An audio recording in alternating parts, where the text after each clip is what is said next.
Bismillahirrahmanirrahim. Assalamualaikum warahmatullahi wabarakatuh. Salam sejahtera, salam faham. Nombor satu yang saya hormati Tuan Timbalan Perancangan Cik Nuri bin Razali, barisan pegawai SIC dan SIP Pejabat Negara Rompin, rakan urus dia Puan Rahida dan juga Cik Azman daripada Negeri Rompin bersama-sama pegawai. Saya muliakan Encik Catherine, anak lelaki Murti, kita punya sahabat dan kita punya mentor yang setia daripada sejak awal RAW ataupun Rompin as a research ni diperkenalkan dalam daerah Rompin ni hingga kini. Beliau sentiasa bersama dan kini beliau kita lantik sebagai mentor rasmi lah kepada kajian tindakan untuk daerah Rompin ni. Kalau viewer, terima kasih kepada barisan peserta, iaitu kepada guru-guru dalam daerah Rompin yang sudi atau berani menggalas cabaran untuk melaksanakan kajian tindakan. Kalau yang bukan calang-calang kita tengok, kalau tengok daripada cabaran dia untuk kita orang kata offer diri untuk melakukan kajian tindakan ni. Mungkin pada Cik Gaci benda ni biasa je kan, tapi pada orang yang tak biasa ni mungkin satu beban ataupun kerja yang kita rasa agak berat juga untuk melaksanakan kajian tindakan dalam kesibukan harian kita mengurus kelas dan sebagainya. So diharap dengan adanya mentor kita pada hari ini dan sepanjang proses untuk menghasilkan kajian tindakan ni memudahkanlah barisan peserta yang telah bersedia untuk melaksanakan kajian tindakan pada tahun 2025. Tuan-tuan dan puan, sebelum kita pergi lebih jauh, suka untuk saya mempersilakan Tuan Timbalan Perancangan Cik Nuri bin Razali menyampaikan sedikit kata-kata haluan kepada semua untuk petang. Saya silakan Tuan.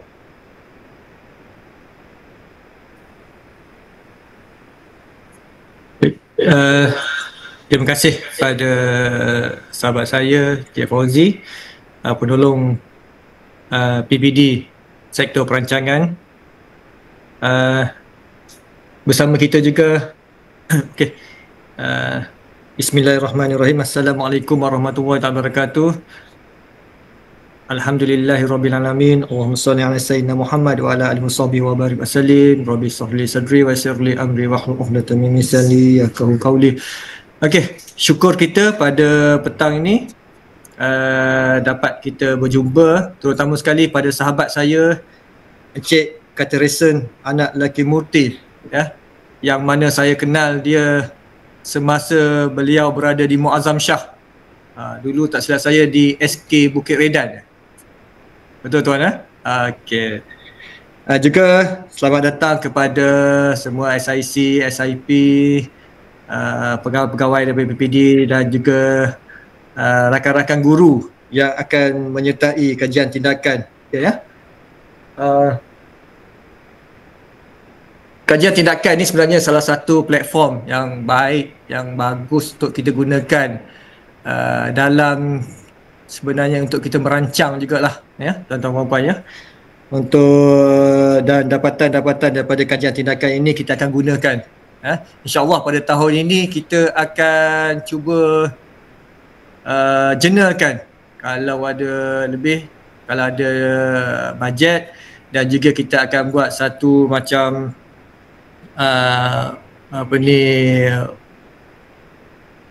penganugerahan lah, ya, kepada tuan-tuan puan-puan yang mana yang berjaya.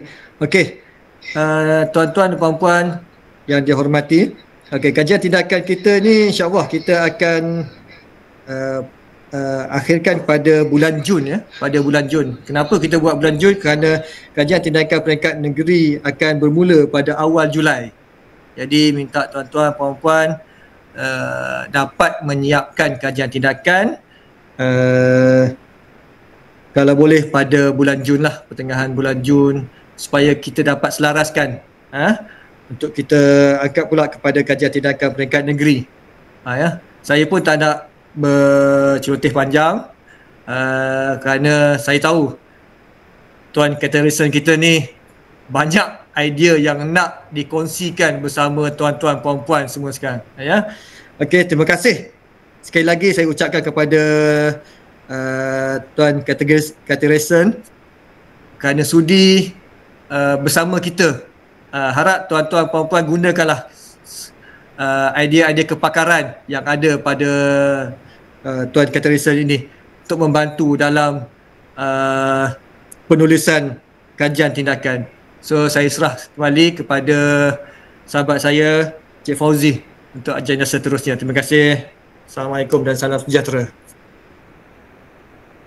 Waalaikumsalam. Terima kasih Tuan Malan atas laluan dan kedua semangat kita tadi untuk kita semua lah. InsyaAllah seperti yang Kibaran bagi tahu, kita harap ini satu cabaran lah untuk kita buktikan bahawa kita mampu untuk laksanakan tugasan ataupun kajian tindakan ini sehingga ke akhirnya nantilah. Okey, tuan-tuan puan-puan, seperti yang kita maklumkan juga tadi, kan, kenapa tahun ni kita tengok agak sedikit high masa dia disebabkan oleh ada beberapa kekangan lah. Nak kata kekangan pun tak juga. So lebih kepada orang kata jadual yang memang telah fix daripada peringkat negeri lagi.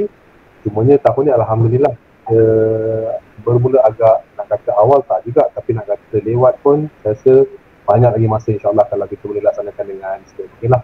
So untuk tu saya suka untuk berkongsi berkenaan timeline sebelum kita serahkan kita punya upload ni kepada kita punya JU. Okey. Tuan-tuan puan-puan boleh tengok boleh nampak jelas? Nampak guys? Okey. So ini timeline kita daripada kotak yang hijau-hijau 3 tu masih dah selesai dah. Kita buat pendaftaran di peringkat JPN, kemudian musyawarah penyelarasan di peringkat PPD dan juga iklan penyertaan yang telah kita keluarkan pada 25 hari bulan dan juga masa untuk pendaftaran kita buka daripada 25 sehinggalah kita tutup pada 18 April yang lalu. Okey, kalau ikutkan pada kita tengok pada kotak yang kuning ni, kalau ikutkan sepatutnya kita laksanakan kita punya taklimat ni pada 22 April, tapi minggu ni memang Allah Rabbi penuh sangat jadual kita tu. So kita tunda dan kita pindah sampailah ke petang ni. Kita rasa inilah masa yang paling sesuai lah untuk kita buat. Jadi kita buatlah pada 25 April ni taklimat peserta. Okey, pada selepas daripada taklimat ni, kita rancang pada 19 Mei kita akan adakan musyawarah pengurusan kedua untuk kita lihat kembali ada tak apa-apa masalah ataupun ada tak apa-apa lagi bantuan yang perlu kita berikan kepada semua peserta untuk menyiapkan kajian tindakan ni. So yang ni lebih kepada in progress punya meeting lah kita buat. So selepas pada 19 Mei tu tarikh akhir untuk penyerahan kajian tindakan tuan-tuan, puan-puan semua adalah pada 5 Jun 2025. So daripada tarikh hari ini sehingga ke Jun tu memang kita nampak agak pendek lah, dalam sebulan lebih, tak 2 bulan tentu je tarikhnya, tapi itulah timeline yang kita ada. Sebab di peringkat negeri JPN akan dilaksanakan kolokvium ataupun pembentangan peringkat JPN ni, peringkat negeri ni akan dilaksanakan ikut maklumat yang diterima pada awal Julai. So sebelum pembentangan tu akan adalah beberapa proses saringan, pemilihan dan sebagainya, penyediaan sebelumlah pembentangan yang akan dilaksanakan pada bulan Julai. So sampai setakat ni ada apa-apa persoalan tuan-tuan? Saya buka sekiranya ada. Tak ada Okey, kalau tak ada, last sebelum saya serahkan kepada mentor kita, untuk tahun ni kita memang tak buat officially macam sebelum ni ada mentor tertentu untuk kumpulan ataupun individu tertentu.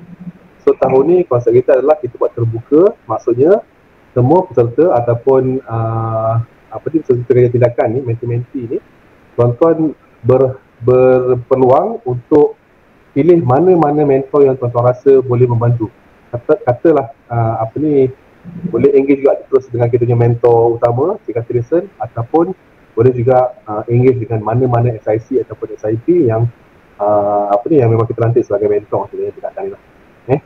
Jadi kita pun nak maklumkan kepada semua pegawai SIC dan juga kepada pegawai SIP, sambil-sambil turun ke sekolah tu, tengok-tengokkan jugalah peserta-peserta kajian tindakan ni yang ada di sekolah di mana mereka buat bimbingan tu.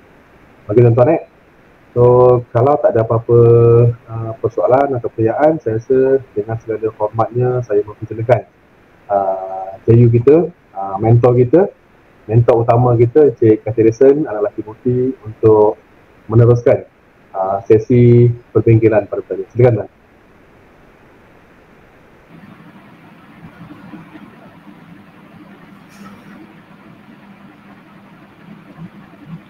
Okay, saya nak share slide dulu .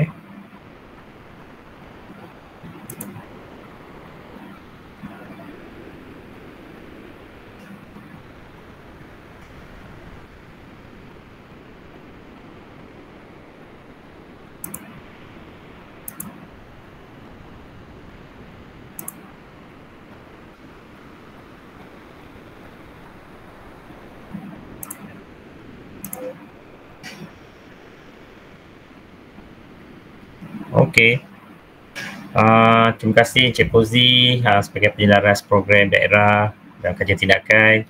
Yang dihormati Timbalan Perancangan Cik Zamzuri, betul nama takut salah pula, Cik Zamzuri Razali, semua pegawai PPD, SIC dan SIP. Dengar suara saya?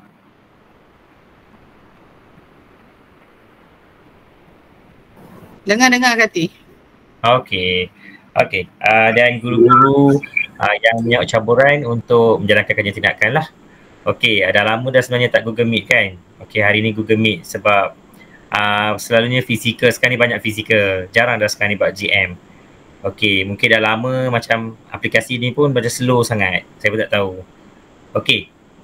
Sebelum saya nak memulakan, sebenarnya panduan ni tapi yang peserta kajian tindakan tahun ni sangat beruntung sebab JPN Pahang dah sediakan template dan juga penulisan yang sangat disusun rapi. So memang tak ada masalah pun.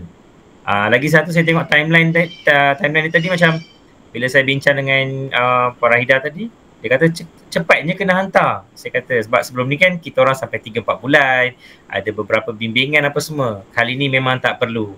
Sangat senang sebab ada AI.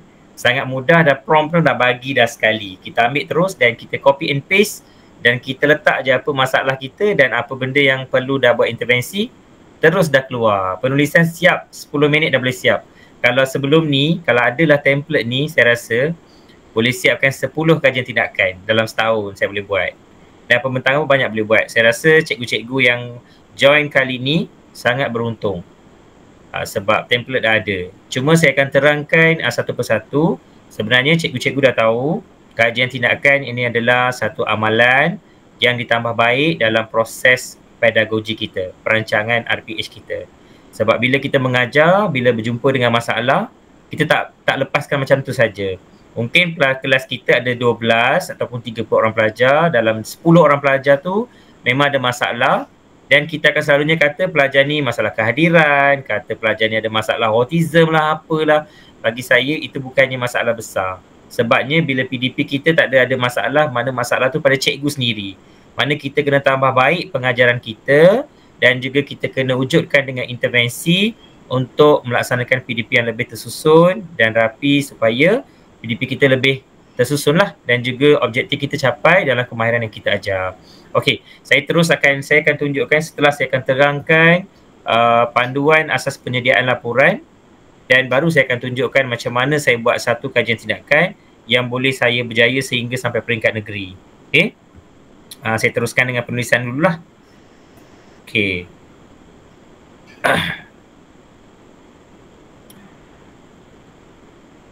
Okey. Langkah pertama, dia ada 4 langkah lah. Okey, saya akan terangkan satu persatu. Okey, langkah pertama ialah kita akan mengajarkan cara macam mana nak mengisi template borang penulisan laporan yang disediakan oleh Jabatan Pendidikan Negeri Pahang. Yang kedua ialah menggunakan prompt AI untuk menjana penulisan. Sangat mudah sebenarnya. Prompt pun dah siap dah. Kita copy and paste je. Nanti akan tunjuk dengan guna AI macam mana. Mungkin cikgu lebih nampak detail lah, sangat mudah macam mana nak buat. Okey, nombor 3 adalah cara kita menyunting penulisan penuh mengikut format penulisan kajian tindakan. Dan yang keempat adalah penyediaan slide pembentangan lah. dan bagaimana kita buat slide berpandukan penulisan kita. Okey, yang pertama ini adalah kita punya proses lah. Sebenarnya cikgu-cikgu kena tahu, kita buat kajian tindakan, kita berpandukan model. Dia ada banyak model. Model Chemist-McTaggart, Levine, Elliott, ada banyak. Hampir dalam 8 ke 9 teori yang model dalam kajian tindakan untuk menggerakkan kita punya isu melalui intervensi yang kita laksanakan. Untuk melihat proses lah. Untuk menggerakkan proses ni dia ada 4 langkah. Okey. Saya akan terangkan satu persatu. Okey, langkah pertama ialah mereflect lah. Okey, bila kalau kita mereflect seperti mana yang saya bagi tahu tadi, iaitu berkenaan dengan pengajaran PDP kita lah. Okey, bila kita mengajar, kita rancang PDP, kita dah ada banyak pendekatan-pendekatan. Sebenarnya pendekatan dalam PDP ni contohnya pendekatan kita ada gunakan pembelajaran terbeza, pembelajaran abad ke-21. Dia dah ada banyak sebenarnya. Jigsaw puzzle, ada banyak kan. So itu adalah pendekatan dan strategi pengajaran kita dah memang sedia ada. Kita boleh adaptasi benda tu, kita boleh ubah sesuai dan tambah baik yang pendekatan-pendekatan itu pun boleh jadikan satu intervensi ataupun kita punya inovasi dalam PDP kita. Okey. Apabila kita tengok, bila mereflect ni, kita kena tentukan tujuan kita. Yang pertama, kita kena kenal pasti masalah ataupun isu dalam PDP. Bagaimana kita melihat, pastikan kita semua guru akan mengajar. Tak kira guru besar, tak kira guru biasa, guru pentadbiran, semua. Semua boleh laksanakan kajian tindakan mengikut pada pengajaran kita. Macam saya ni lebih berfokus kepada pedagogi lah. Semua guru memang diberikan jadual waktu dan kita memang ajar subjek yang tertentu. Bermakna kita kena fokus pada standard pembelajaran kita. Selalunya ada kebanyakan cikgu dia salah faham. Dia fokus pada standard kandungan pula. Kandungan tu dia besar. Pencerahan dia adalah, perincian dia adalah lebih kepada standard pembelajaran lah. Bila standard pembelajaran kita boleh tengok 2.1 contoh. Mengenal huruf. Dia ada banyak ceraian dia. 1.2.2, 1.2.3 macam tu lah. Dan kita kena ambil satu kemahiran saja. Apabila kita mengajar, kelas tu ada masalah dari segi pelajar ni kurang faham. Pelajar ni tidak dapat melaksanakan aktiviti. Pelajar ni bila tengok pemerhatian memang tidak aktif dalam kelas. Bila tengok buku nota dia tak salin apa-apa, tak nak buat pun aktiviti yang kita bagi. So kita tengok pula ujian satu, kita tengok dia punya TP dia. So itu semua adalah analisis dokumen kita. Apabila kita dapat lihat memang pelajar ni ada masalah dan bagaimana kita nak tambah baik pengajaran kita supaya untuk mencapai apa yang kita hasratkan dan kita wujudkan kemenjadian lah dalam PDP kita. So dekat sini mengenal pasti ni sangat penting sebab itu adalah membantu untuk kita punya proses melaksanakan tindakan kita.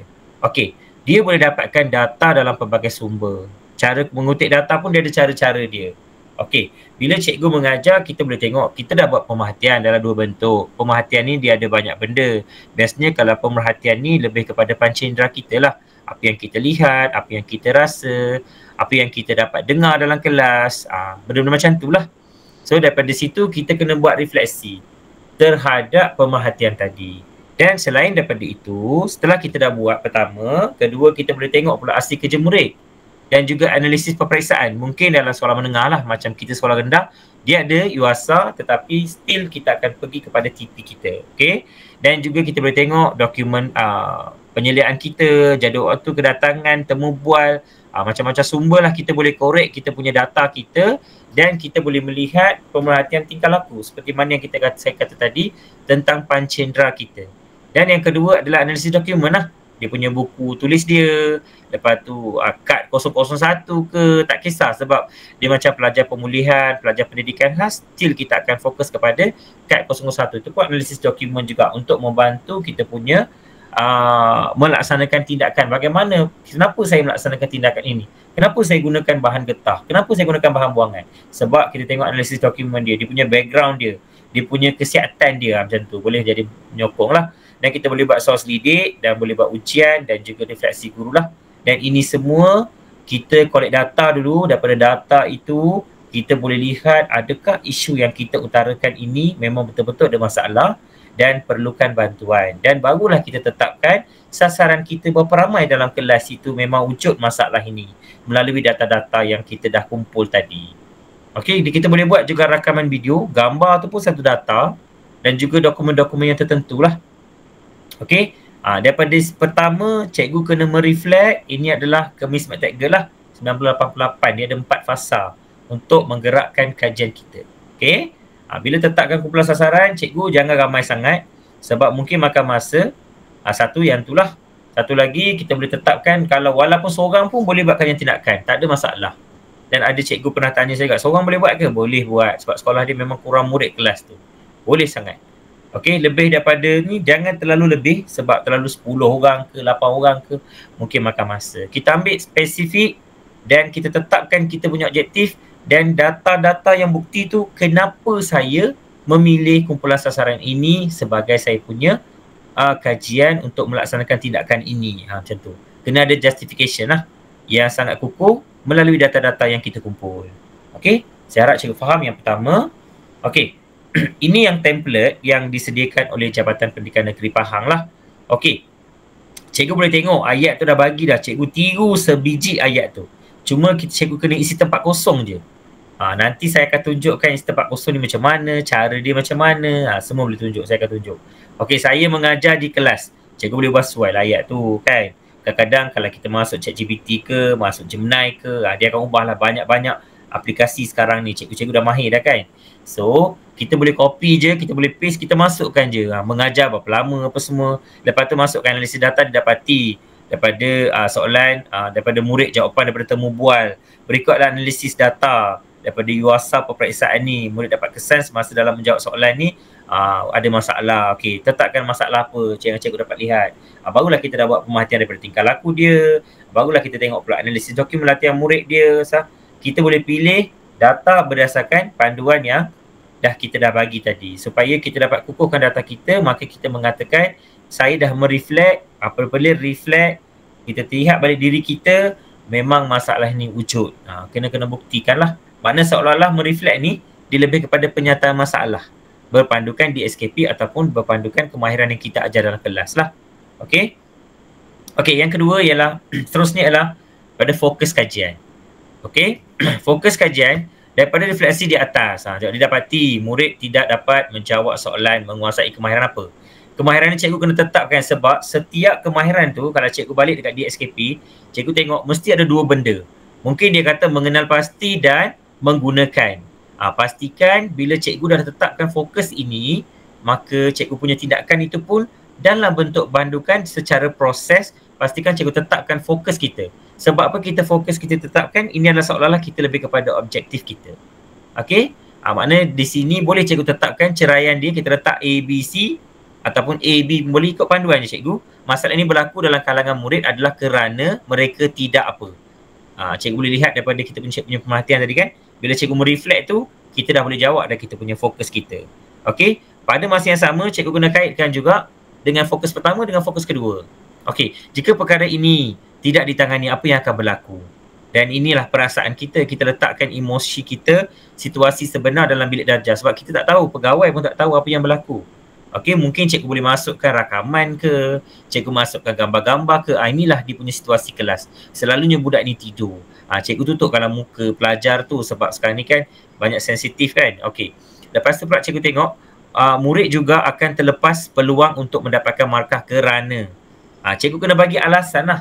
Cikgu tetapkan alasan dengan, kalau boleh dengan masukkan dengan bukti ataupun habis je perenggan ini, cikgu boleh letak ke bawah pun boleh. Cikgu masukkan dekat lampiran pun boleh dan cikgu kena kodkan bawah setiap penulisan tu merujuk kepada lampiran 1. Lampiran 1 orang tahulah. Orang akan pergi rujuk belakang. Macam saya lebih suka letak bawah je gambar dia, rajah 1 menunjukkan apa.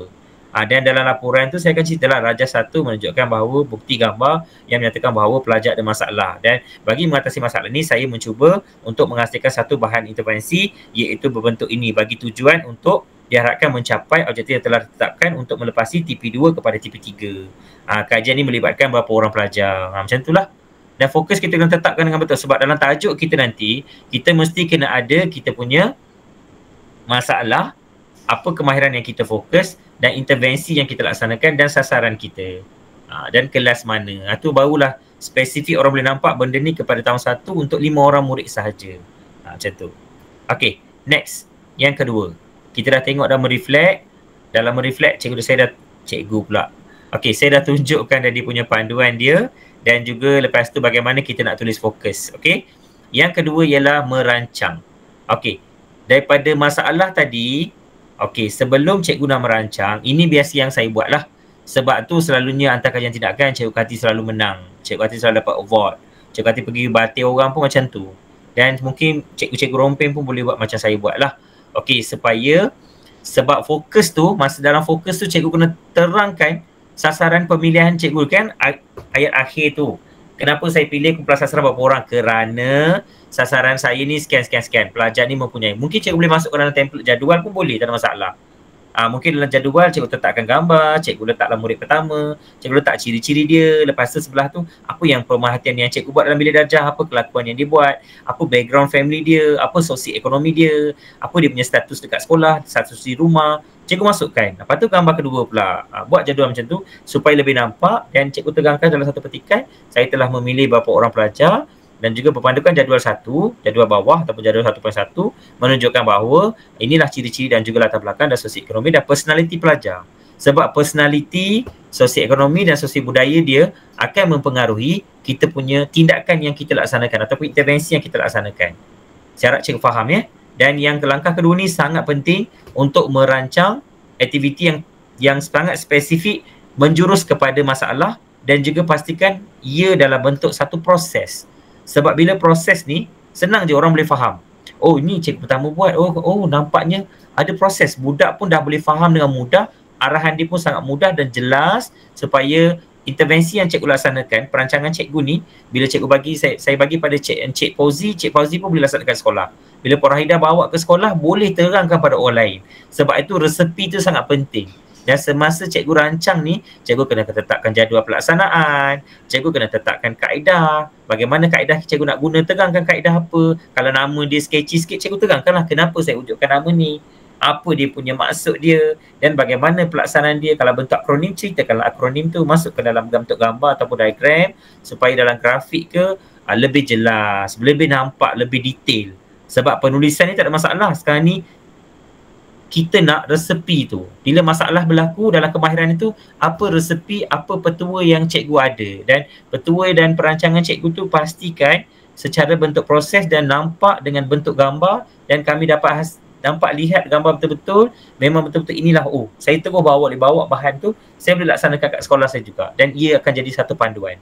Sebab cikgu jangan ingat sebab kajian ni menjurus kepada inovasi sebenarnya. Bukan cikgu bawa benda inovasi tu terus laksanakan, tak boleh. Sebab saya rasa bila cikgu dah kaji, cikgu punya reflect, cikgu punya pengajaran cikgu, daripada perancangan cikgu tu, barulah kita merancang, wujudkan satu bahan dalam bentuk proses, mungkin satu persatu. Cikgu boleh tengok macam mana saya akan tunjukkan macam mana saya buat sebelum saya nak bawa kepada kilas kati tu. Macam mana saya buat. Cikgu tengok perancangan dia, proses dia. Memang saya gunakan kad laminate sahaja. Tetapi sampai in the end, dah ada satu inovasi. Itu cara proses lah sebenarnya. Dan Cikgu Kati tak bagi, bukan saya tak bagi peluang cikgu bawa inovasi tu terus cikgu laksanakan. Itu dah lebih kepada inovasi. Bila proses kajian ni, kita mengkaji, kita tindak. Bagaimana tindakan kita dalam inilah bentuk proses yang saya laksanakan. Akhirnya saya dapat satu intervensi ataupun satu bahan yang dalam bentuk mawujud ataupun satu kaedah ataupun satu teknik ataupun satu strategi untuk membantu kemahiran ini. Maka dah dijelaskan ataupun diberikan pandangan beberapa pegawai ataupun beberapa guru di sekolah itu, maka produk itu sangat baguslah. Barulah kita keluarkan, kita jual produk itu dalam bentuk penulisan inovasi. Okey, bila cikgu buat jenis perancangan ni, cikgu boleh ambil idea orang, tak ada masalah. Cikgu boleh baca melalui artikel, cikgu boleh baca ambil daripada perbincangan, cikgu boleh adaptasi daripada orang lain, tak ada masalah. Cikgu boleh replicate, cikgu boleh tiru orang punya idea, tak ada masalah. Kaedah-kaedah yang sedia ada dalam pembelajaran abad ke-21, Tak ada masalah, cikgu boleh ambil. Cikgu jangan pening nak buat benda baru, tak perlu. Sebab cikgu dah jumpa masalah. Cikgu dah tahu dah personality pelajar cikgu macam mana. Kalau dah nampak personality, dah tahu dah pelajar tu lembab, pastikan perancangan cikgu, kaedah cikgu, pastikan dalam bentuk pergerakan, kinestetik, dia ada unsur bunyi, unsur bahasa, permainan bahasa, supaya pelajar tu, dia kan statik pelajar tu, supaya ada pergerakan. Dia boleh buat macam-macam cikgu sebenarnya, tetapi pastikan ia dalam bermulanya daripada satu proses dan perlu ada soalan bagaimana saya laksanakan, bagaimana. Macam kita buat kek dekat rumah kan, tak boleh dicampur semua, dia dah blend, kita bagi makan, sedap tak? Tak rasa. Dia kalau kita nak bakar tu pun kita dah ada dah, kita punya slow fire, suhu dia berapa apa semua. Itulah dia punya perancangan ni. Cikgu dah dapat dah masalah, cikgu dah jumpa dah siapa sasaran, cikgu dah kenal dah budak tu, barulah kita rancang dan cipta. Okey, dia ada dua benda. Dia ada inovasi, dia ada bahan kita ubah suai ataupun kita boleh mencipta. Bila mencipta ni lebih kepada KRK lah, KIK kita buat. KIK ni macam dia lebih kepada kita buat aquaponik, macam-macam kan. Untuk PVC ke, untuk mengecat ke, kita wujudkan benda baru. Tak ada masalah dan dia diperlukan dengan justifikasi lah. Dan benda yang sama tetapi pastikan hasil yang kita buat tu membantu pelajar kita, memudahkan proses kefahaman pelajar itu.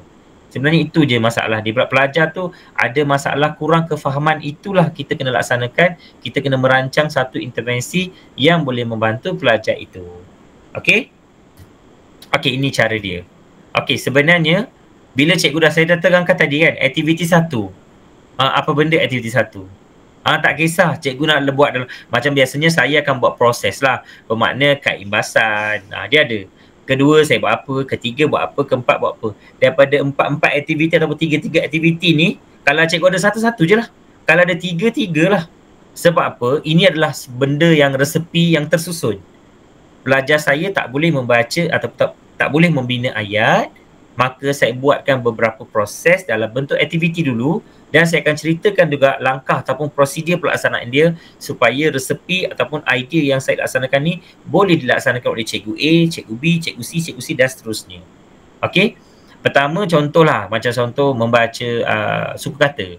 Mula-mula kad imbasan. Ceritalah kad imbasan tu apa, dalam bentuk apa, kenapa saya buat dalam bentuk petak tu, kenapa saya gunakan warna putih. Dia kena ada kombinasi. Cikgu ceritalah extra sikit supaya nampak cikgu wujudkan satu teori baru. Cikgu kena faham walaupun kita gunakan model ataupun teori yang sedia ada, cikgu secara tidak langsung, in the end dalam kajian kita akan belajar satu teknik baru dan kita ada satu ability untuk melaksanakan satu idea dalam kita punya DSKP kita. Okay, next. Yang ketiga. Yang ketiga kita bertindak. Bertindak ni seolah-olah kita melaksanakan tindakan kita di dasar lah, di lapangan bersama pelajar kita. Okey. Ada cikgu tanya, Cikgu Kati buat intervensi ni semasa PDP ke? Saya kata kalau PDP, okey, tak ada masalah. Melainkan kalau tak mengganggu PDP cikgu macam pemulihan, dia boleh je. Sebab dalam masa 1 jam tu, kalau memang cikgu pemulihan sangat bagus, dia tak ada masalah. Dia terus je boleh laksanakan dalam PDP sebab budak dia tak ramai, kelas dia. Okey, kalau kita tengok cikgu PDP yang aliran perdana ni, agak susah lah. Macam saya aliran perdana ada 35 orang pelajar. Mana boleh, tak boleh kan? So saya tengok 5 orang ni ada masalah, saya akan buat kelas waktu pagi. Of course lah petang saya nak ada mesyuarat banyak, ada taklimat dan cepat nak balik rumah kan. So saya buat waktu pagi dan saya berhubung dengan parent dia. Saya buat WhatsApp group dengan guru besar dan saya jumpa dengan parent dia. Saya create WhatsApp group, saya akan maklum pada parent apa masalah anak puan dan apa semua. Saya catatlah sikit dan saya akan hantar maklumat ciri-ciri personality dia, apa yang dia buat. Dan saya juga rajin sikit lah. Biasanya saya akan berjumpa dengan cikgu pemulihan. Bila ada datang ke sekolah, parent ni ada panggilan nak bagi tahu maklum balas pelajar-pelajar dia, saya pun duduk sekali dan saya akan ceritakan anak puan ni dalam kelas macam ni, macam ni. Dekat rumah macam mana? Saya tanya. Sebab apa?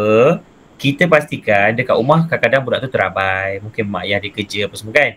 So bila tindakan dilaksanakan juga, pastikan aktiviti yang perancangan kita tu mempengaruhi juga keluarga dia, personality dia. Sebab tu saya kata personality sangat mempengaruhi. Bila belajar kita kat rumah dia baik je, kalau kat sekolah dia ada keluar ekor tanduk semua kan. So berbeza bila kita cerita pada parent dia dengan bukti apa semua, barulah parent pun tahu. Bukan kita seolah-olah kita komplain, kita nak dapat tahu juga data-data daripada rumah tu untuk memperkukuhkan kita punya intervensi ataupun pelaksanaan bahan tu. Sebab inilah cikgu, nanti cikgu pergi bertanding dekat peringkat negeri ataupun peringkat kebangsaan, inilah soalan yang akan mereka tanya. Macam mana cikgu tahu pelajar tu tak boleh? Personality cikgu lah. Parent cikgu berjumpa lah. Apa-apa cikgu ambil gambar. Cikgu ambil gambar, cikgu jangan malu.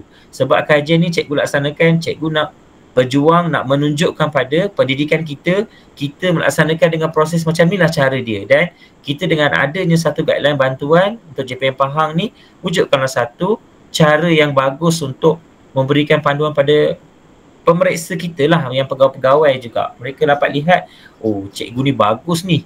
Oh dia bertindak reflect ni macam ni cara dia. Ada satu benda baru dah saya belajar. Dan tengok pula merancang, wow cantiknya perancangan dia. Berpandukan refleksi dia tadi. Dan bila dah rancang, bila bertindak pun, dia dah ada dah satu kronologi secara tersusun. Okey? Bila kita tengok bertindak, dia kena ada tindakan rawatan. Kalau tengok rawatan ni biasanya kita guna kajian konvensional lah. Kita boleh gunakan sebelum selepas. Kita boleh gunakan ujian 1, ujian 2. Kita nak untuk membezakan juga. Sebab kita bukan uji cikgu Kita tak ada pun kita uji diri kita. Kita tak uji. Kita uji ni kita boleh kajian konvensional. Kalau kita ni kita tambah baik.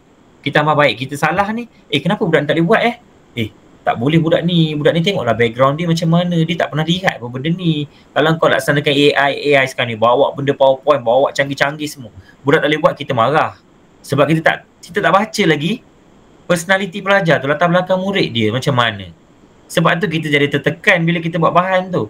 Dan pastikan cikgu, bila cikgu reflect nanti, pastikan reflect tu kena betul cikgu. Sangat spesifik, sangat terus cikgu tengok je betul-betul budak tu. Cikgu boleh buat rakaman. Biasanya saya buat rakam kelas, satu kelas lah. Saya akan tengok kerana pelajar ni, kenapa budak ni tak angkat tangan soalan mudah je. Saya akan tengok balik. Ni masalah ni budak ni. Okey, saya tengok masa rehat pagi saya pergi, saya bawa dia, abang kenapa tak ada jawab tadi, susah ke? Cikgu dia susah, cikgu ajar tadi. Okey, tapi bila abang nak buat balik, abang tak boleh. Budak cerita kan. Ini semua saya cerita ni sebab refleksi ni sangat penting cikgu. Untuk kita nak bertindak nanti kita boleh tengok dah. Sebab daripada personality dia lah yang kita laksanakan perancangan kita. Daripada perancangan kita bertindak, kita tengok balik. Okey, rupa-rupanya budak buat tu, budak tak boleh buat lah. Kenapa susah susah ke bang? Cikgu saya tak boleh. Sebab proses kita yang kita nak tunjuk tu. Perancangan tadi, pastikan ada proses. Proses itulah yang membantu bila dilaksanakan ujian ataupun latihan ataupun aktiviti, kita dah boleh lihat dah. Catat segala-galanya cikgu. Senang cikgu saya cakap. Cikgu rakam je. Satu PDP tiap budak sedang menggunakan bahan cikgu tu, cikgu rakam je. Cikgu terus boleh buat refleksi dah. Setiap aktiviti semasa pelaksanaan tu. Dan juga kita boleh tengok mungkin dia ada, bila kita laksanakan tu, cikgu boleh tengok beberapa PDP, cikgu boleh tengok ataupun cikgu saya nampak 5 sampai 7.5. Murid yang masak membaca ni dengan saya. Memang dia orang memang suka. Lagi pula parent dia orang pun hantar awal. Saya pun datang sekolah 6.5. Sanggup cikgu, daripada Isnin sampai Khamis saya buat. Saya jumpa pelajar-pelajar yang ada multi intelligent lah. Dia ada pelajar yang boleh baca suku kata, pelajar yang suku kata terbuka boleh, tertutup boleh, ada yang baru ABC je macam-macam. So saya dah bahagikan budak tu dan saya buat bahan tu secara proses, satu proses, supaya tak kisah saya nak pergi langkah 3 ke, nak pergi langkah 2 ke, nak pergi kemahiran 3 ke, kemahiran 10 ke, tak kisah. Pastikan ada proses. Semua kena melalui proses saya sehingga saya tetapkan saya punya objektif sampai kemahiran berapa macam tu. Okey? Ini cara dia. Tindakan yang saya jalankan ialah seperti berikut. Aktiviti 1 apa dia dan apa langkah yang saya buat, dan pemerhatian dia saya gunakan apa. Pemerhatian saya sepanjang pemerhatian apa yang berlaku, dan reflect yang saya boleh nyatakan apabila aktiviti dijalankan menunjukkan bahawa murid dapat dilaksanakan dengan baik dan menjawab soalan yang dia telah tetapkan. Aktiviti kedua pula, apa benda yang berlaku. Cek daripada pemerhatian cikgu lah. Mungkin ada gambar, mungkin ada video. Cikgu boleh createkan QR code, cikgu boleh letak kat bawah, cikgu print screenkan gambar tu, masuk, lepas tu cakap je kat bawah, imbas QR. Nanti pegawai-pegawai nak menanda tu, dia boleh terus QR lah, dia boleh tengok, oh bagusnya. Itu cara lah penulisan untuk ia dapatkan penulisan yang sangat ilmiah macam tu. Mudah. Tak perlukan, tak ada, video saya tak ada. Sampai pegawai telefon. Betul ke you buat ni? Ada video tak? Ada bukti tak? Tak perlu letak besar-besar QR satu page tu. Tak perlu. Buat simple-simple je cikgu. Okey? Okey, lepas tu pula cikgu tengok pemerhatian. Cikgu boleh tengok juga. Sekejap Okey, cikgu boleh tengok juga aktiviti kedua, apa benda yang cikgu laksanakan. Sebab apa? Saya nampak benda ni sangat tersusun. Diorang dah bagi dah apa tindakan, apa aktiviti, langkah satu saya buat, langkah dua saya buat apa, dan pemerhatian saya dapat apa yang saya dapat lihat, dan cikgu reflect pada terhadap diri cikgu sendiri terhadap pelaksanaan pelajar semasa dalam lapangan tu. Langkah kedua pula macam tu, sama je. Okey. Okey, last kali adalah memerhati. Okey, bila memerhati ni, kita akan tengok keberkesanan. Okey, kita akan buat penilaian, adakah intervensi ataupun bahan yang kita laksanakan ini memberikan impak kepada pelajar dalam kemahiran tertentu dan ada tak perubahan. Dan kita kena ada standard mengukur lah. Mungkin dalam bentuk ujian, mungkin kita boleh buat analisis dokumen, mungkin dalam bentuk menulis, mungkin dalam bentuk kuis. Itu semua kita boleh ada paparan kan, kita ada screenshot, kita masukkan. Boleh, tak ada masalah untuk bagi asalkan kita mencapai objektif. Okey. Pemerhatian ni boleh dilakukan oleh guru sendiri, tak perlukan orang lain. Kalau nak gunakan perlukan orang lain, boleh, tak ada masalah. Seolah-olah kita buat lesson study dalam kelas, tak ada masalah. Okey. Kita boleh buat sepanjang PDP ataupun di luar PDP boleh, asalkan pelaksanaan itu dapat dinilai dan kita boleh lihat keberkesanan itu. Okey. Yang kedua ialah iaitu guru membuat renungan, direflect balik. Bila kita buat sesuatu intervensi, kita mereflect dan kita akan merancang.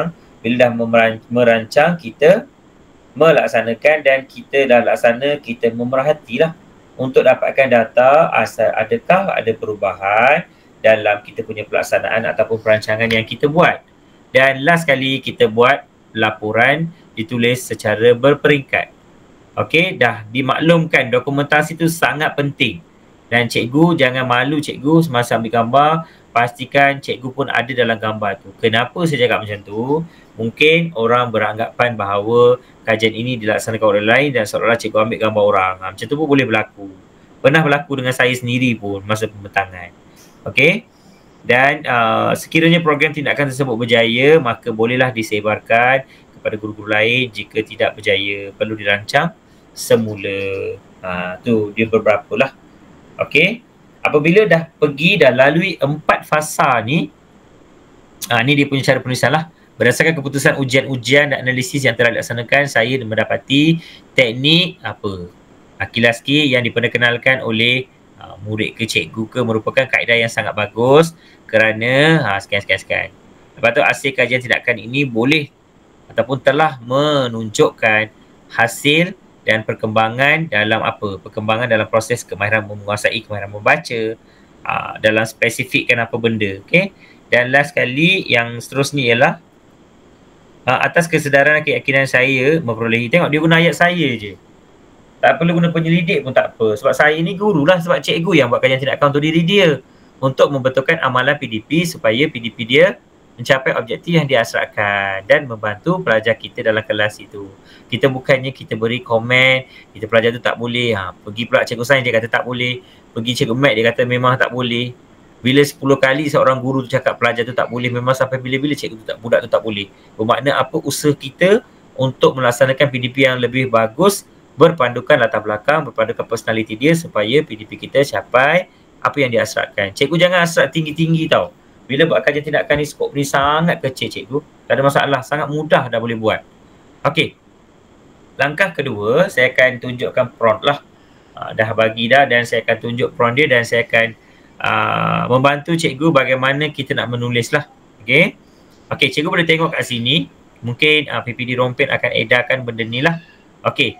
Cikgu tengok prompt AI ni dia adalah singkatan kepada kita punya 5 langkah ni lah. Okey, pendahuluan, refleksi, lepas tu fokus, and then kesimpulan, dan last kali abstract lah. Okey.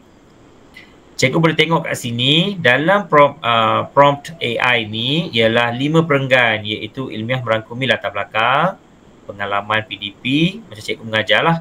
Sebab apa kena letakkan dalam pendahuluan ni? Sebab ini sangat penting. Sebab kadang-kadang bila pembaca ni, bila baca baru tahu, oh inilah latar belakang seorang cikgu ni, wah sepanjang pengalaman pengajaran dia, inilah apa yang berlaku. Cabaran PDP lah kat situ.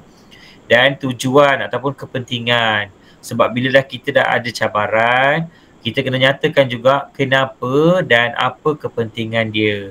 Dan perlu ada andaian seperti nilai dan kepercayaan terhadap masalah ini, yang macam tu. Okey? Okey. Yang kedua ialah refleksi lah.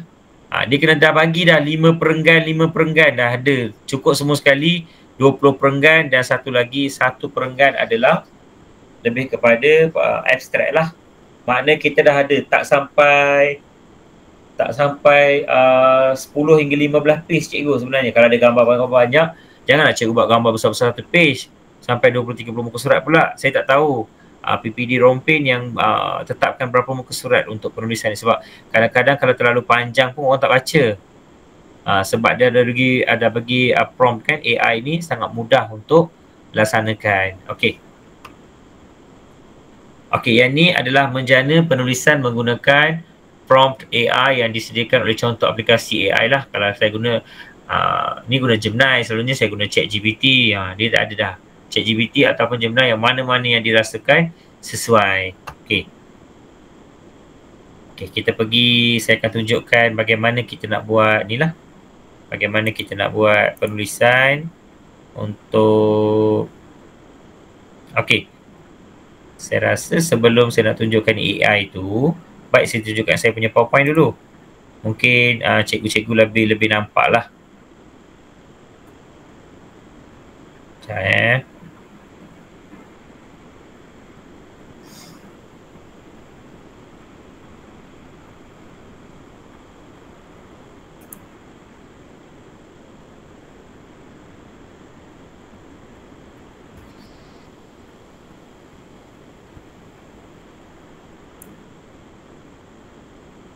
Dia line dia slow sikit. Sekejap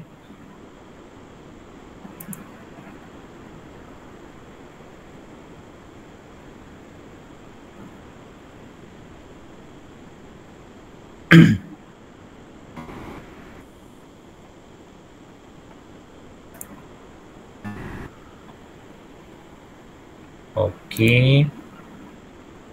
Nanti saya tunjuk saya punya penulisan lah.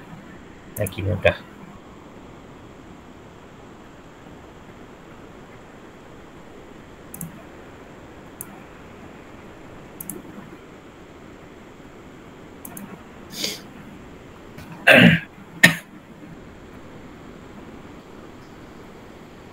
Okey.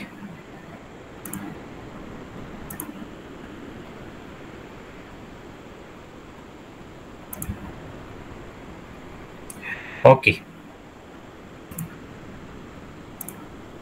Saya nampak sini, ni 2022 lah saya buat. Dah lama dah. Tapi bahan tu digunakan di sekolah sekarang ni. Saya bagi kepada cikgu lain Okey. Cikgu boleh tengok dulu kita gunakan meningkatkan kan. Saya tak tahu sekarang ni dia punya cara dia macam mana. Sebab tapi saya rasa memang ni pun saya ikut JPN lah.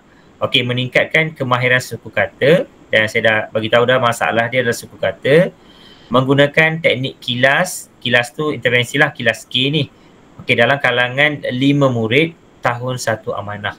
Bermakna kita dah ada sasaran, kita dah ada kelas mana, kita dah ada intervensi, kita dah ada masalah. Makna sangat penting cikgu, sangat spesifik. Eksplisit, dia orang dah boleh nampak dah. Oh, okey. Oh, cikgu ni buat untuk tahun 1, 5 orang je budak. Oh, bermakna digunakan teknik kilas K lah, dia punya intervensi dia, masalah dia suku kata. Okey. Okey, yang pertama, sebelum kita laksanakan, kita punya macam tadilah. Dia lebih kepada latar belakang, lebih kepada kita punya PDP kita. Kalau kita tengok kementerian dah tetapkan bahasa Melayu subjek utama.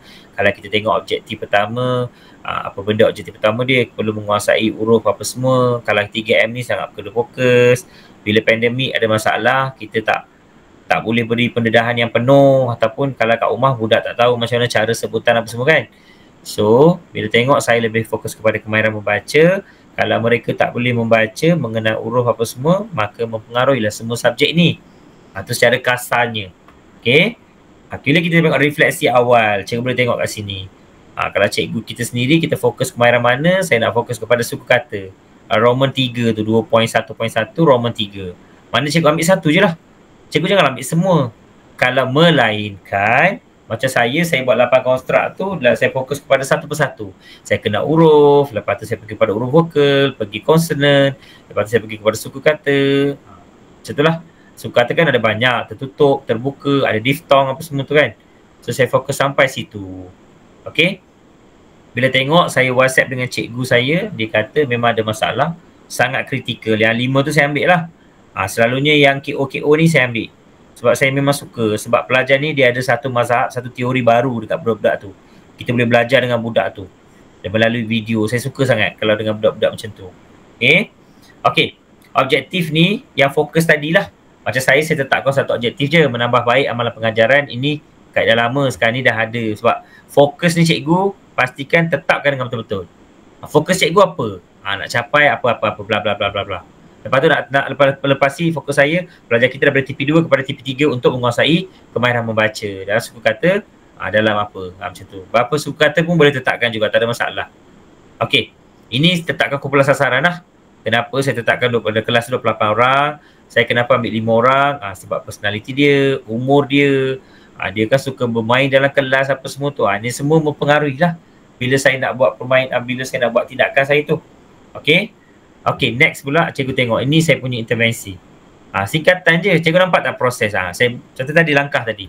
Saya akan cerita lah aktiviti satu apa? Kad imbasan. Langkah yang pertama saya buat apa? Budak saya akan bagikan sekian macam tu. Budak akan membaca secara tersusun, secara berterutan dan juga secara rawak. Macam tu. Aktiviti 2, secara rawak pula. Aktiviti 3, okey, saya gunakan pula aktiviti lambung dan sebut. Macam tu. Okey? Itu nama dia kilas kati, kilas ki tu. Okey. Kita kena tetapkan jadual lah. Pukul berapa cikgu laksanakan, berapa sampai berapa minggu cikgu laksanakan. Biasanya kalau kajian tindakan 3 hingga 4 minggu lah biasa. Kalau nak buat 2 minggu pun boleh, tak ada masalah. Sebab pastikan tempoh cikgu tu. Kalau 2 minggu tu, bagaimana Isnin, Selasa, Rabu, Khamis ke, ataupun nak Isnin dengan Rabu je ke.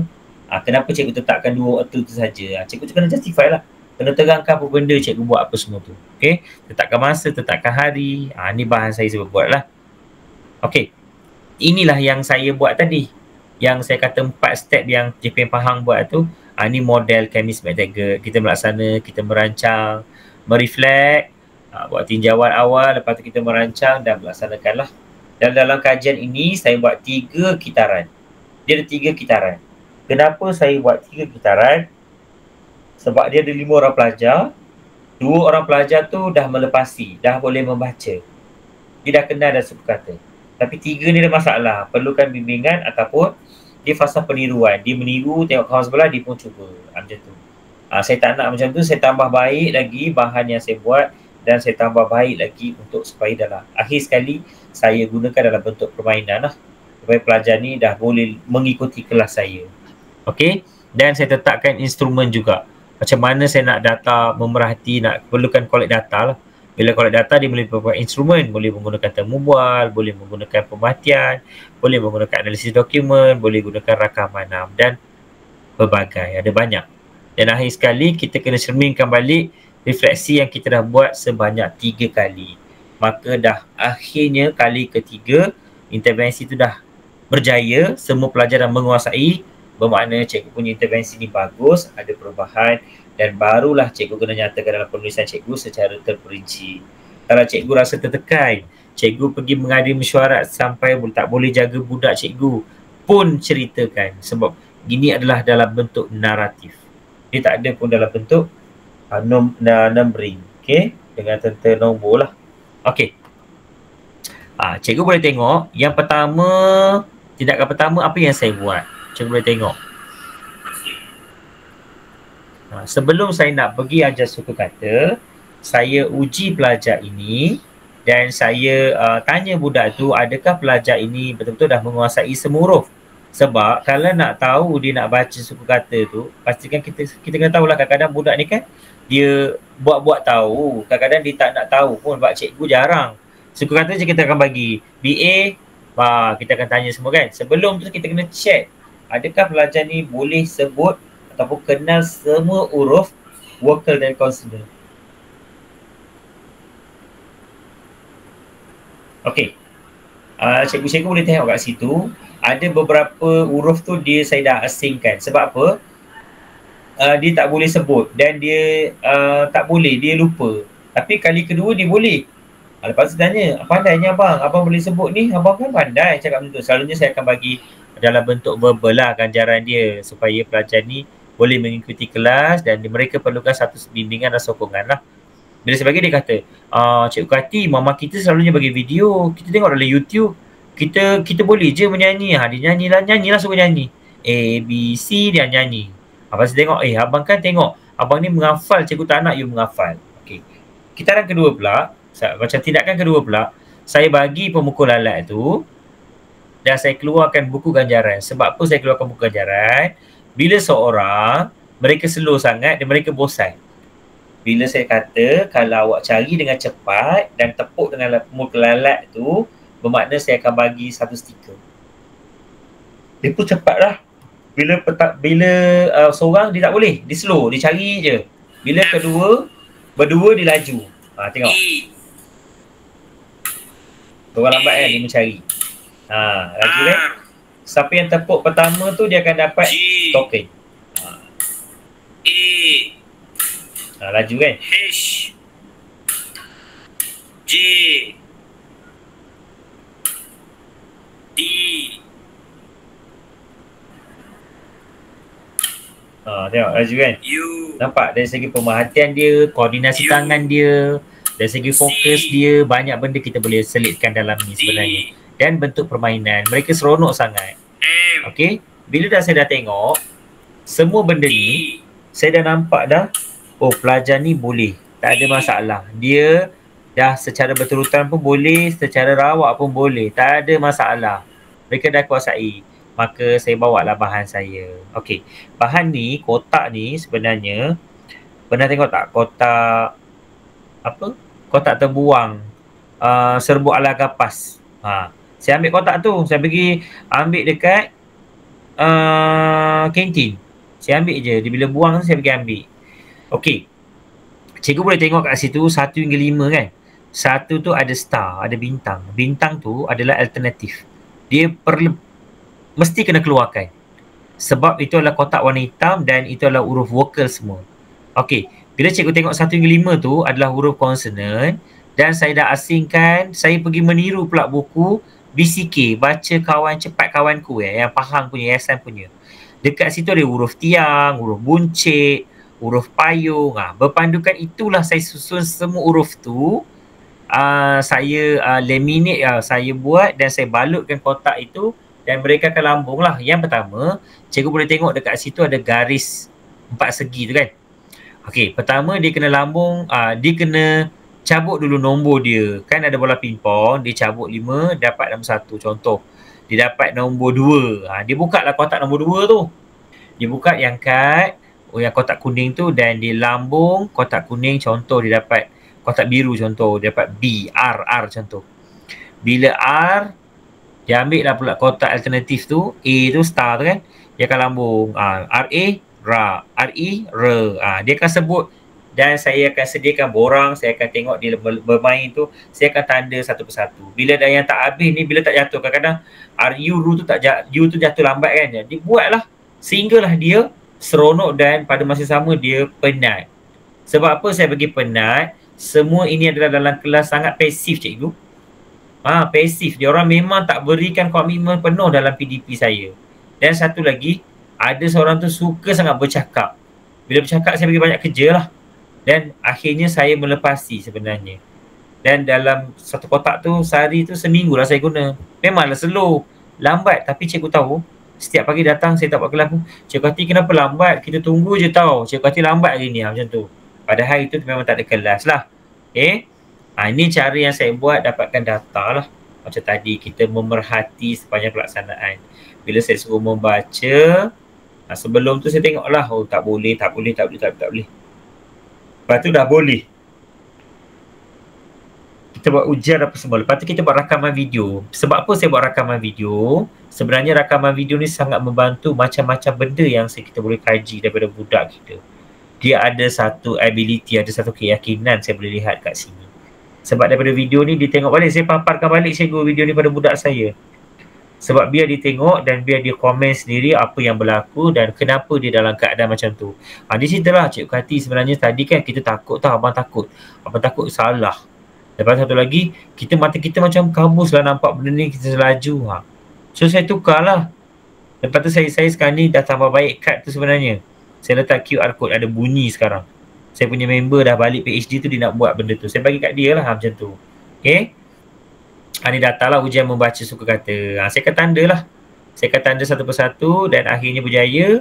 Dah boleh dah mengeja. Dan pada masa yang sama, saya buat sharing dan bahan ni dah didaftar MyIPO. Dan juga artikel ni nak publish lah. Okay. Okay, seterusnya refleksi akhir lah. Macam tadi lah yang cikgu-cikgu tengok tadi kesimpulan tadi kan.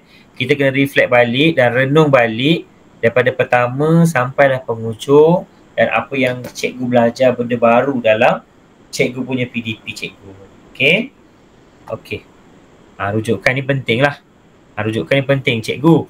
Saya dah cakap tadi kan, cikgu boleh meniru, cikgu boleh ambil idea orang, cikgu boleh ambil, pastikan cikgu masukkan, kodekan nama rujukan dia.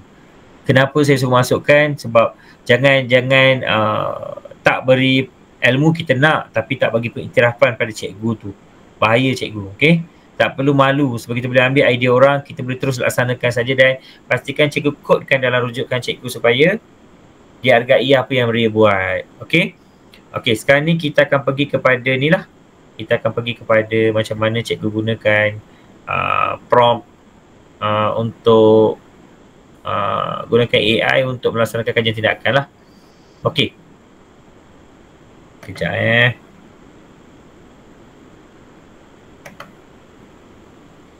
ni.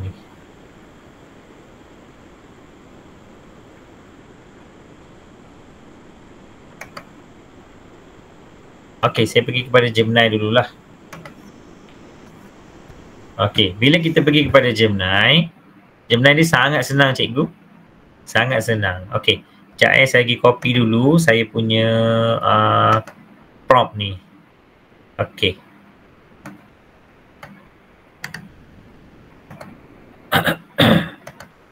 Okey. Cikgu buat je. Cikgu nampak kan skrin saya kan? Okey, nampak. Okey. Saya berikan beberapa kata kunci untuk menulis. Iaitu okey, bagilah. Kita paste kan, ambil yang template tadi. Masalah saya adalah dalam kemahiran membaca suku kata tertutup, contoh ataupun terbuka lah, terbuka. Awak tolong sediakan penulisan secara ataupun penulisan mengikut format dalam bentuk perenggan. Okay, kita tekan je.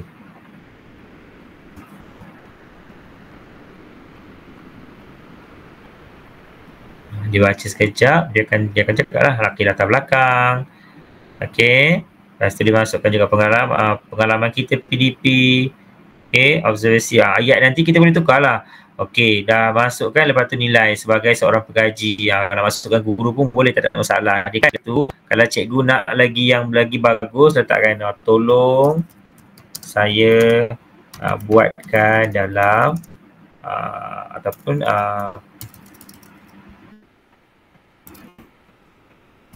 okey, gunakan bahasa standard bahasa Melayu supaya mudah difahami oleh pembaca. Boleh, dia akan susun balik latar belakang. Tengok, kemahiran membaca merupakan asas. Kita boleh minta balik kat dia. Tengok bahasa dia daripada beza kan.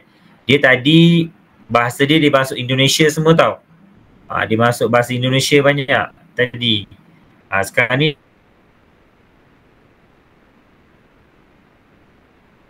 dia lebih kepada baik. Dan contohnya kalau saya cakap je lah, okey, awak tolong saya berikan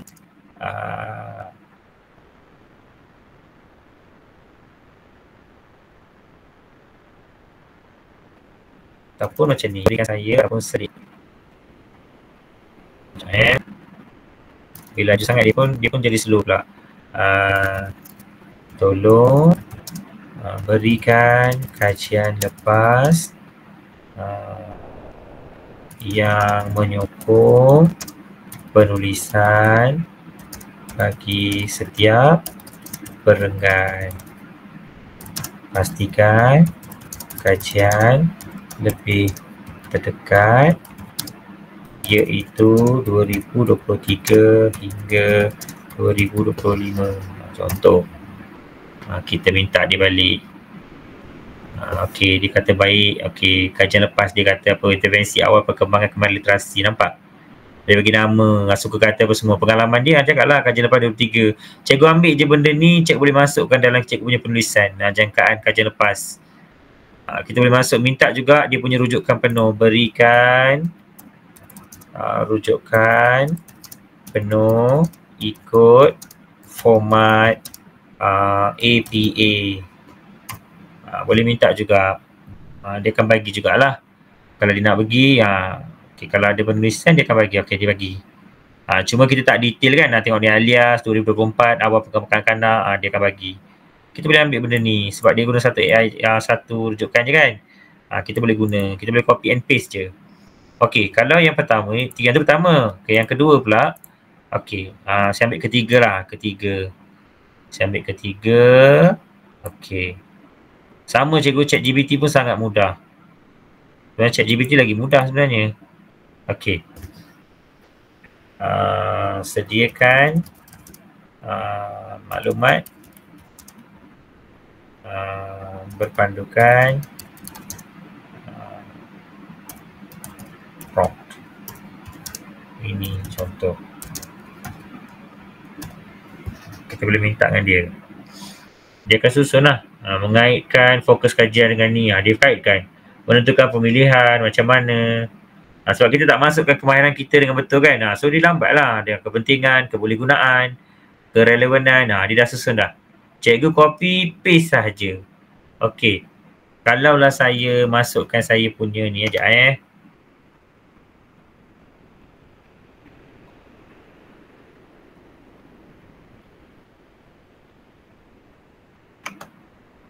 Okey. Bila saya buat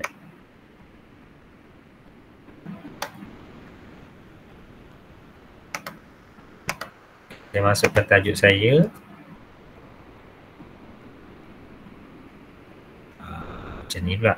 Okey, kalau cikgu ada picture kan, cikgu ada gambar kan. Cikgu ambil gambar, cikgu masukkan juga gambar, tak ada masalah. Gambar pun dia akan membantu juga. Okey. Contoh contoh saya ajar satu. Sekejap. Okey. Sekejap, saya buang ni. Okey, sekejap. Sediakan kajian tindakan berpandukan tajuk yang diberikan, tapi pastikan mengikut format kajian penyelidikan, kajian tindakan.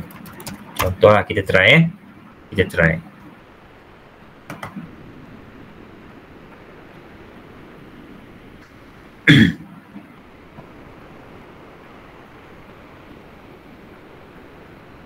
Refleksi PDP dia bagi dah. Analisis punca dia apa, rancangan tindakan dia apa, objektif dia dah bagi, soalan dia dah bagi, tindakan yang dicadangkan. Tajuk je saya masuk tu. Okay, sesi latihan tambahan apa, penggunaan BBM tu apa, jadual pelaksanaan, minggu pertama, kedua, ke-8 dibagi. Lepas tu pelan tindakan dan pemerhatian apa yang kita buat. Lepas tu reflect selepas. Kesimpulan lah. Ini kesimpulan. Ini memerhati. Automatik kita dah ada dah 4 langkah, 4 proses tu. Ini perancangan kita. Okay. Kita dah ada dah. Refleksi. Lepas tu penulisan penuh laporan. Abstract. Tengok. Dia dah keluar dah apa benda kita nak buat. So sangat mudah tu sebenarnya. Kalau cikgu dah buat, cikgu dah ada intervensi, cikgu dah ada dah idea cikgu, sebenarnya sangat mudah. Okey, satu lagi saya nak tunjuk juga. Kalaulah cikgu dah terjumpa tajuk mana-mana kan. Okey. Ataupun saya ambil result budak Saya ajar budak result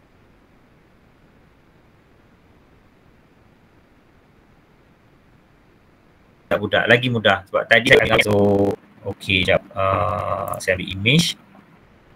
Kita boleh ambil mana-mana je, image mana-mana ataupun dokumen ke, kita pergi download. Sekejap.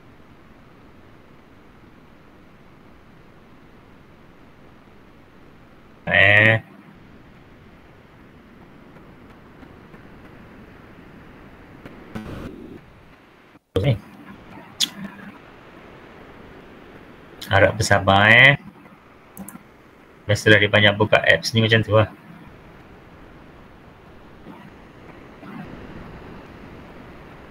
Okey, saya akan gunakan kisah budak ni.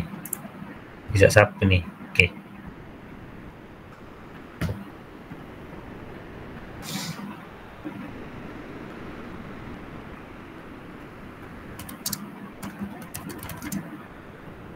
Keputusan SPM, tolong berikan universiti yang boleh membantu murid ini. Berikan cadangan juga.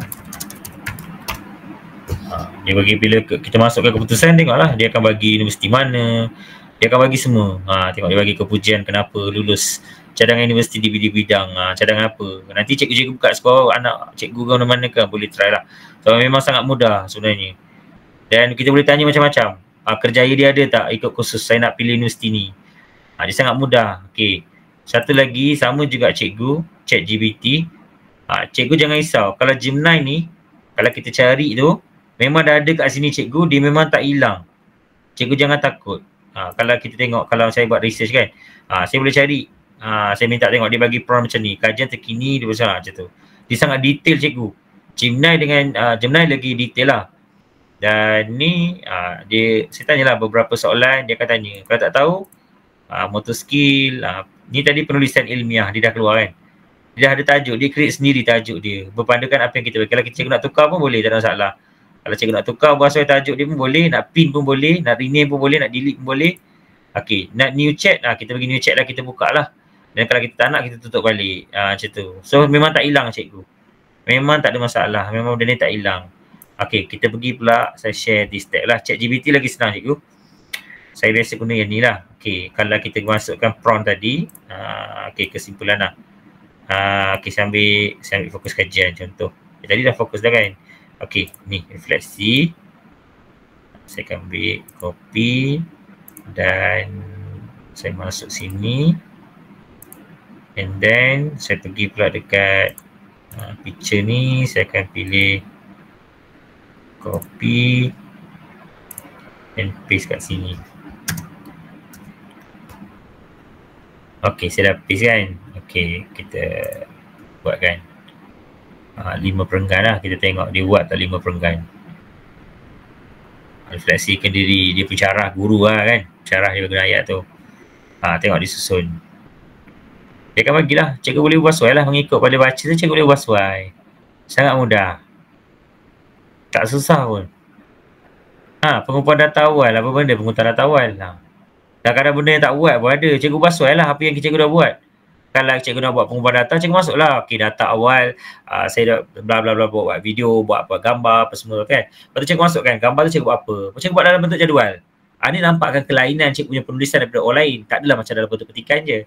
Kalau cikgu dah buat macam tu lah, lebih nampak, lebih detail, memudahkan bila pembaca nampak, wow, ada justifikasi, ada bukti, ada gambar macam tu, ada link macam tu. Kaedah isu dia, dah masalah. Okey. Okey, tolong tulis dalam bahasa Melayu standard. Contoh. Cikgu bercakap dengan kawan lah. Seolah-olah kita ada kawan seorang kat sini macam tu. Beza sangat cikgu. Sangat beza. Kalau kita guna ayat ilmiah, penyelidikan, ditukar lagi. Masukkan kita punya kajian-kajian lepas yang boleh menyokong kenyataan yang dia kemukakan. Boleh, tak ada masalah. Dia dah jadi lain kan. Dilakukan melalui pemerhatian terhadap pengurusan. Tengok bahasa dia. Lagi sangat bagus. Macam tu. Okey. Isu dia. Jeda waktu. Dia bagi dah cadangan-cadangan dia. Okey, tolong selitkan kajian terkini supaya lebih nampak secara ilmiah. Kita try tengok Kita try.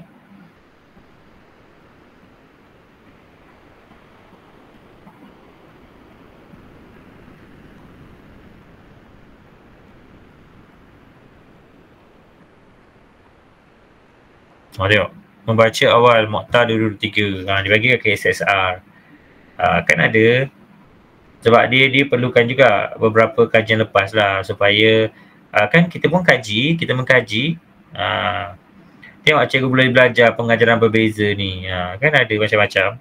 Diselitkan. Aku boleh masukkan juga kaitkan dengan dasar pendidikan, pemulihan, pendidikan bahasa Melayu dan pekeliling keliling boleh juga macam tu. Sehinggalah kalau cikgu rasa tengok dia bagi senarai ni pun dah bagi dah. Dia dah bagi dah semua benda, rujukan semua. Kan mudah. Sangat mudah cikgu sebenarnya. Cepat cikgu, 5 minit dah boleh siap. Okey. Kita boleh bagi juga kaitkan dengan dasar. Dasar ni penting cikgu. Kita tak lari daripada kita punya dasar pendidikan kita. Tengok pekeliling. Okey, menekankan bahawa pokok intervensi secara ni macam tu. Nampak? So lebih detail lah, lebih mudah dan lebih orang nampak benda ni penulisan ni sangat jelas. Tengok ni panduan pelaksanaan program pemulihan HAS 2020 KPM. Ni pula Ahmad Hashim Nurani 24 huruf pelatih. Tak lagi tengok pelaksanaan program Linus 2.0. Sebab Puan Rosnani, Puan Rahida Okey, prinsip pengajaran kurikulum bahasa Melayu. Tengok dia ada. Apa yang kita bagi dia akan carilah, dia akan tolong cari untuk kita. Isu dia, tambahan, penyediaan dia, pekeliling ikhtisas, apa benda. Dia akan bagi rujukan sekali lah kajian Zainal, turut dia kata tu cakap APA. Kan senang, sangat mudah.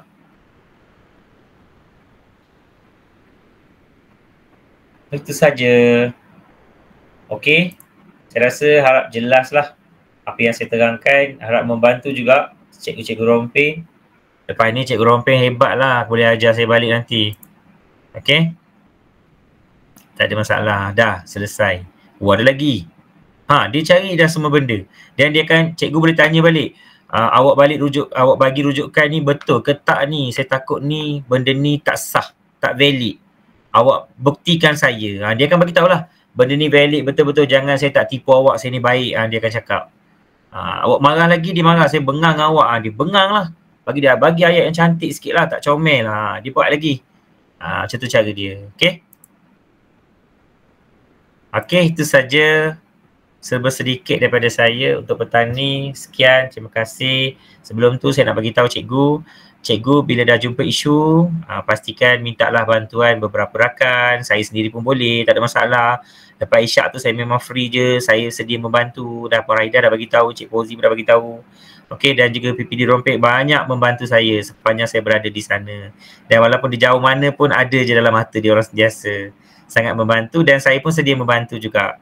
Bila kita membantu orang, dipermudahkan urusan kita juga kan. Saya memang sedia membantu cikgu sesuai pun boleh, dan boleh rujuk pegawai PPD di Rompin pun boleh, dengan kawan-kawan lain, dengan cikgu-cikgu sekolah pun boleh. Saya haraplah cikgu pun membuka minda dan melaksanakan sesuatu yang benda baru, membantu anak-anak kita di sekolah dan melonjakkan lagi prestasi cikgu juga, dan juga melonjakkan prestasi sekolah, serta mewujudkan satu pendekatan baru dalam PDP untuk meningkatkan kualiti murid kita. Sekian saja daripada saya. Terima kasih banyak-banyak memberikan peluang kepada saya. Sekian. Terima kasih. Okey, terima kasih Cikgu Ati atas perkongsian yang saya rasa banyak manfaat dia kan. So saya rasa tuan-tuan setuju dengan saya. Nampak bila dah ada prompt AI tu dia lebih mudah kita punya kerja untuk menyiapkan kenyataan insya-Allah. So saya rasa saya buka dulu pada mana-mana peserta tuan-tuan, sekiranya ada apa-apa pertanyaan boleh tanyakan pada Cik Kati. Tapi jangan risau, dia bukan setakat kat sini je. So untuk makluman juga kita dah buka satu WhatsApp group untuk kumpulan ni yang boleh kita lihat sebagai medium untuk pertanyaan dan sebagainya.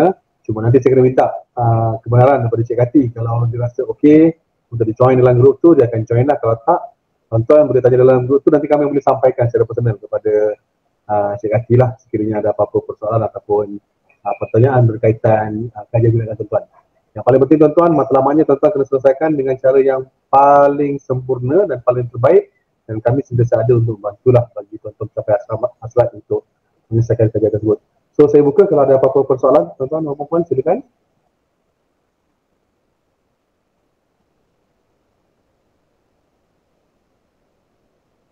Okey, rasanya belum lagi kot Cikgu Kati. Dia akan dari semasa ke semasa lah Jadi saya, kalau tak ada apa-apa persoalan setakat ini, mungkin kalau ada apa-apa yang boleh diajukan, kita ada di grup WhatsApp tu. Dalam tu ada juga kita punya pegawai daripada SIP, SIC, kami juga Barisan Lurus Setia, dan boleh kot lepas ni kita masukkan juga Cik Kati dalam tu. Dalam grup tu mungkin ada apa-apa persoalan boleh diajukan terus dalam tu, dan apa-apa maklumat ataupun perkembangan berkaitan kegiatan kami kita akan maklumkan juga melalui video tersebut lah. So terima kasih tuan-tuan. Sebelum saya tutup kita punya link pada petang ni, saya silakan daripada urusan lain Puan Rahida, mungkin kalau ada nak